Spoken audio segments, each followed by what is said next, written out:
వీడికి నిద్ర రోగం ఉందండి. హలో, లూసా మీరు? నిద్ర పట్టకపోతేనే వ్యాధి, బాగా నిద్ర పడితే అది వరం. ఆహా, ఏం చెప్పారండి. అచ్చరే, నడిచేటప్పుడు కూడా నిద్రపోతారా? అవునండి, చదువుకునేటప్పుడు, ఆడుకునేటప్పుడు, తినేటప్పుడు. అయితే మరి ఎప్పుడు చూసినా భయంతోనే ఉండాలి కదా? నిద్రపోయేటప్పుడు మాత్రం భయపడ్ను. మరి మీరెలా ధైర్యంగా బయటికి? మొదటిసారిగా ధైర్యం వచ్చింది. మీకు 4600 నష్టం. చూస్తూ ఉండండి, ఏదో ఒక రోజు మీరు పెద్ద రేంజ్కి వెళ్తారు. వాడిది ఇప్పుడు పెద్ద రేంజన్ అండి. నెలకి 20,000 సంపాదిస్తున్నాడు. 20 ఏంటి? మీరు 20ని 40గా మార్చగలరు, 40ని 80గా మార్చగలరు. Good luck.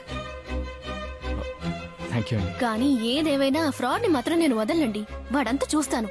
వాడిని ఎలాగైనా వెతికి కనిపెట్టి నా డబ్బులు తీసుకోవాలి. ఏమండి, మీకు నా వల్లే కదా లాస్. కావాలంటే ఆ డబ్బు నేను తిరిగి ఇచ్చేనా? మీరిస్తానంటారా? సరే, ఇవ్వండి. ఇలా జలకిచ్చిందేంటి?